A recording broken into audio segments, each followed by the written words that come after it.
Tiongkok kuno adalah negeri tempat di mana para dewa dan manusia hidup berdampingan dan menciptakan budaya yang diilhami secara ilahi.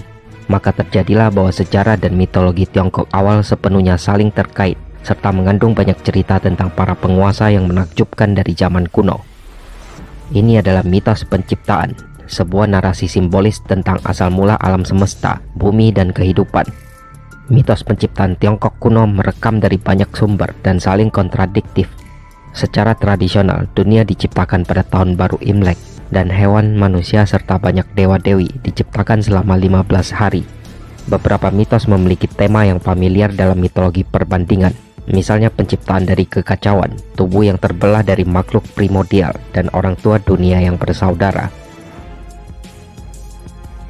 Dalam mitologi Tiongkok, Pangu adalah makhluk bertanduk dan berbulu yang dianggap sebagai makhluk hidup pertama di alam semesta. Ceritanya dimulai sebelum permulaan waktu dan berfungsi sebagai penjelasan untuk penciptaan alam semesta. Pangu dikatakan lahir dari sebuah telur kosmik. Ketika akhirnya membebaskan diri, dia melepaskan alam semesta serta menciptakan langit dan bumi. Sebagai salah satu cerita tertua dalam mitologi Tiongkok, mitos Pangu memiliki variasi yang tak terhitung jumlahnya. Banyak dari penceritaan ulang ini mengikuti salah satu dari alur cerita dasar. Pangu terdiri dari karakter Cina, Pan yang berarti kumparan, dan Gu yang berarti kuno. Saat berada di dalam telur yang berisi keseluruhan alam semesta, Pangu tidur dengan posisi meringkuk karena keterbatasan ruang. Oleh karena itu, nama Pangu menunjukkan usia tuanya dan keadaan kelahirannya yang tidak biasa.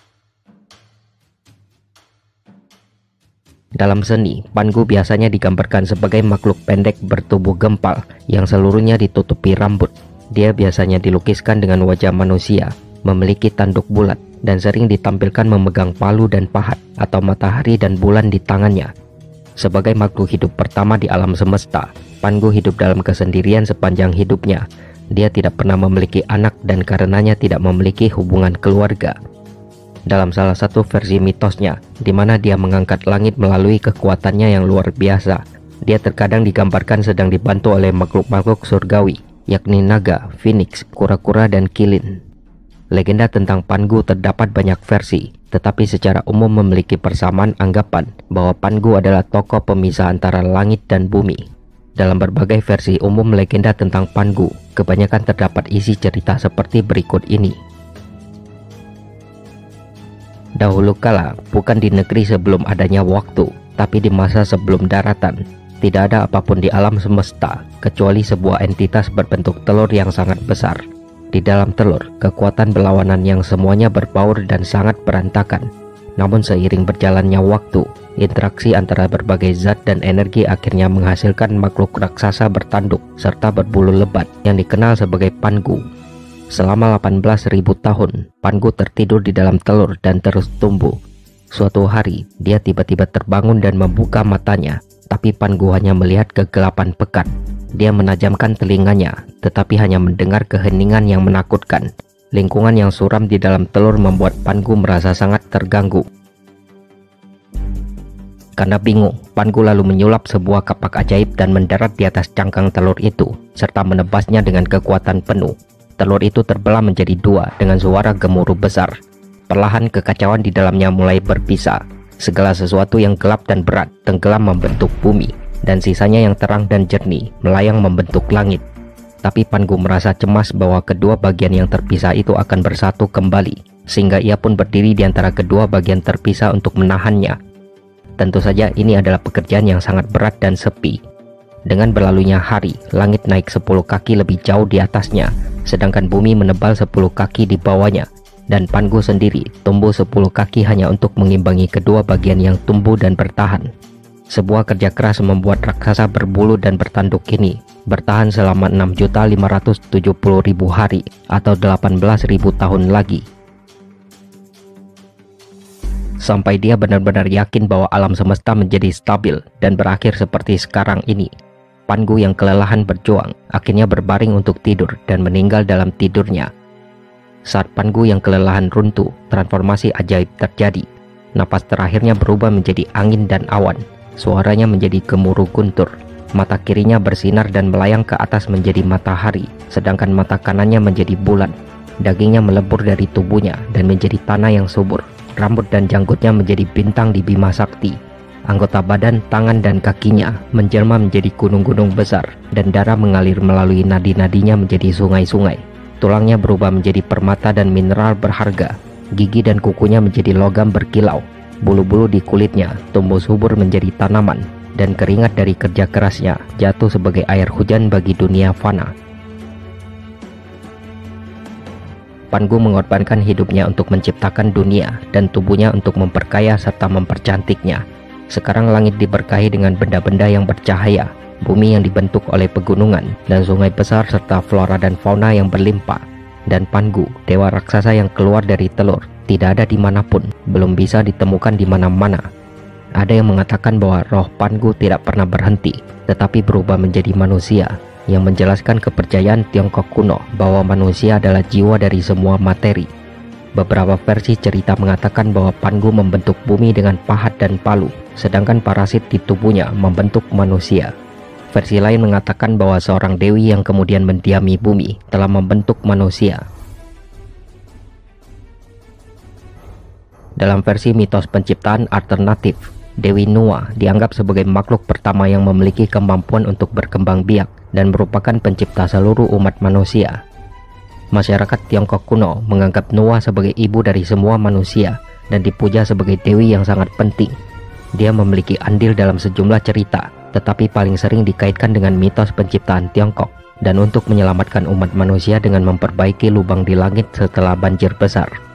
Saat ini Nuwa masih menjadi dewi yang populer dan biasanya didoakan oleh wanita yang membutuhkan bantuan ilahi dalam urusan perkawinan atau masalah kesuburan. Dalam seni, Dewi Nuwa biasanya digambarkan sebagai makhluk gaib dengan wajah manusia dan tubuh ular yang panjang, tapi kadang-kadang sebagai wanita yang mengenakan gaun tradisional Tiongkok. Setelah Pangu muncul dari telur mitosnya dan membentuk alam semesta, bumi terpisah dari langit dan menjadi tempat yang indah, penuh dengan tumbuhan hijau subur, sungai yang luas, pegunungan tinggi, dan segala jenis hewan. Suatu hari, Nuwa memutuskan untuk berjalan-jalan di hutan di antara pegunungan dan hewan. Saat berjalan, dia tiba-tiba diliputi perasaan kesepian. Meskipun segala sesuatu di sekitarnya sangat indah, Nuwa tidak punya siapa-siapa untuk menemaninya. Dewi Nuwa lalu memutuskan untuk berhenti di sepanjang tepi sungai dan mulai membuat sosok dari tanah liat. Awalnya Nuwa mulai membuat bentuk mudah saja, seperti ayam dan domba, dan walaupun mereka bisa menghiburnya, Nuwa segera bosan. Ia lalu menatap ke sungai dan melihat bayangannya. Nuwa terpesona. Setelah itu ia terinspirasi untuk membuat figur tanah liat yang mirip dengan dirinya. Dia mulai mengambil tanah liat untuk membentuknya menjadi sosok dengan wajah, lengan, dan kaki. Yang membuatnya senang, mereka mulai menari dan berbicara padanya ketika diletakkan di tanah. Nuwa lalu menamai mereka manusia. Dewi Nuwa merasa puas dengan kreasinya, sehingga ia pun membuat figur dari tanah liat itu sampai tangannya sakit. Untuk itu, Nuwa menggantinya dengan menggunakan sebuah tali dan mencelupkannya ke dalam lumpur. Ia mulai mengayunkan tali itu di sekitar kepalanya, membentuk gumpalan lumpur lengket di sekelilingnya, sehingga dalam waktu singkat ia bisa membuat banyak figur dari tanah liat yang mirip dengannya. Ada mitos yang mengatakan bahwa para bangsawan adalah keturunan dari orang-orang yang Nuwa ciptakan dengan tangannya sendiri, sedangkan kelas pekerja dibentuk dengan tali. Dunia makhluk pertama sangat berbeda dengan dunia kita sekarang. Bumi masih dalam tahap awal dan hanya dipisahkan dari langit oleh 4 pilar yang sangat besar. Suatu hari, Dewa Air Gonggong dan Dewa Api Zurong terlibat dalam pertempuran besar yang akan menentukan penguasa langit. Kebakaran besar di hutan mengamuk dan banjir melanda pedesaan. Gonggong yang dimotivasi oleh kejahatan akhirnya bisa dikalahkan dalam pertempuran tersebut. Namun ia sangat marah sehingga membenturkan kepalanya di Gunung Buzau, salah satu dari 4 pilar yang menopang langit. Oleh karena itu, bumi mulai bergetar dan pilarnya runtuh sehingga menyebabkan lubang di langit. Pada titik ini, bumi benar-benar hancur akibat pertempuran epik Zurong dan Gonggong.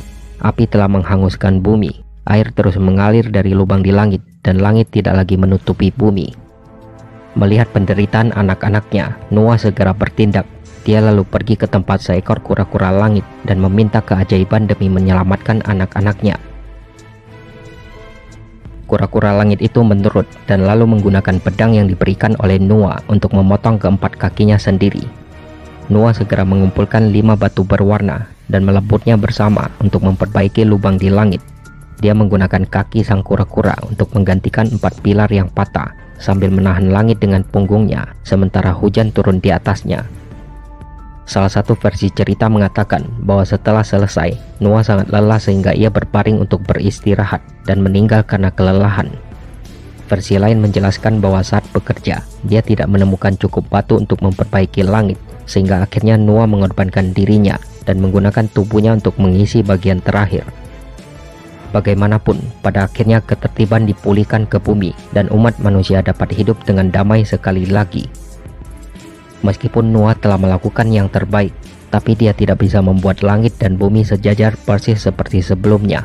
Bumi menjadi miring secara permanen, dan itulah yang menyebabkan mitos tentang mengapa dikatakan bahwa semua sungai di Cina mengalir ke arah tenggara